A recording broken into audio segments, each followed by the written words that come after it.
In 1931, Dr. Carl von Cosel was working as a bacteriologist in a hospital in Key West, Florida. The hospital was filled with people suffering from the then incurable disease tuberculosis.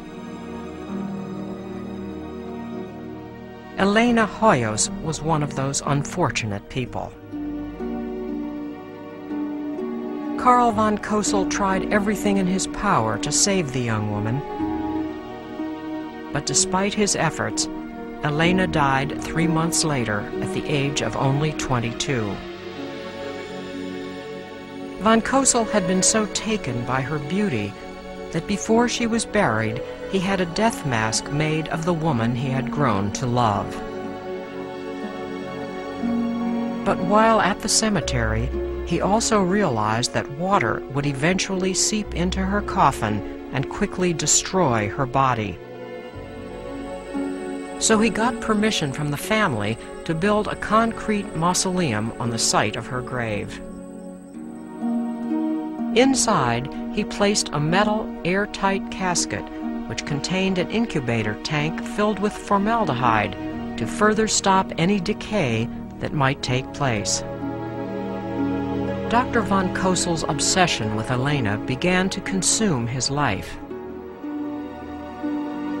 He left his job at the hospital and now began to spend more and more time inside the little stone house. He wrote in his journal, "I'm so happy I am back with you, my darling. Very soon the hour approaches when I will take you home with me." But Dr. von Cosel's nightly visits began to attract the curious. More and more people wondered why he came to the mausoleum every night. But one day his visits suddenly stopped, and people began to wonder where he had gone. Years passed before Carl was seen again. To avoid the curious, he had transported Elena's body to a small house near the sea. Neighbors said that they would often hear him playing the organ late into the night.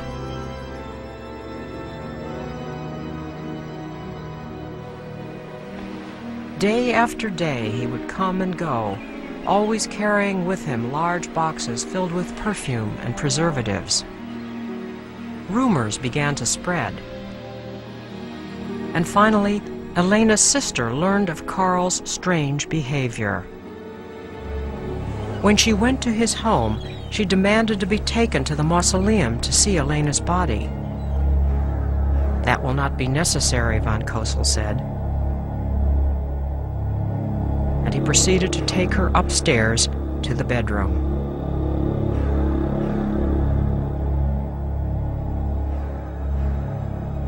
And there, lying in the bed, dressed in a wedding gown, was something that looked like a doll, its features glistening like wax, its glass eyes staring into space.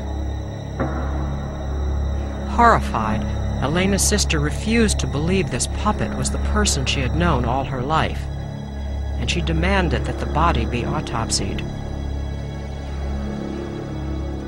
So authorities put it into a basket and took it to the Lopez funeral home, where an autopsy was performed.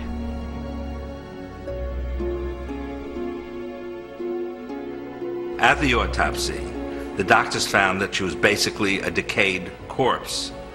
Just fragments of skin, no blood, and bones that were held together by piano wire.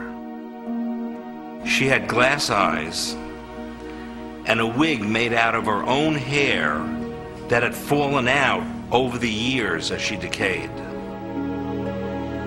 As her skin deteriorated, he would replace it with oiled silk and wax. He used perfume to cover up the odor of the decomposition process. As the pathologists continued the autopsy, they found that he had inserted a vaginal tube inside of the body so that sexual intercourse could be performed. It was difficult to believe that a sane man could have lived this way with a corpse for so many years.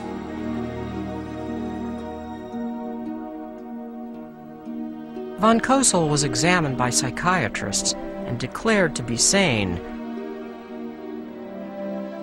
But the pathologist said that this was the most bizarre case of necrophilia he had ever seen. Even so, all charges were dropped against him because after 7 years the statute of limitations had passed. After the trial, Elena's body was restored and put on exhibition. Thousands of people now came to see the woman who had become part of the now infamous love affair.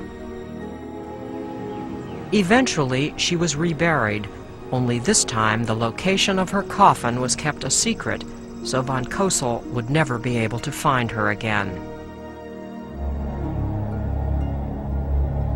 In 1952, police were called to an abandoned house. There, they found the body of an 83-year-old man. Lying next to him was a life-size doll wearing the death mask of Elena. The man was Carl von Cosel, who even in death had refused to be parted from his beloved. The last entry in his journal said, "Human jealousy has robbed me of the body of my Elena. Yet divine happiness is flowing through me, for she has survived death. Forever and ever she is with me."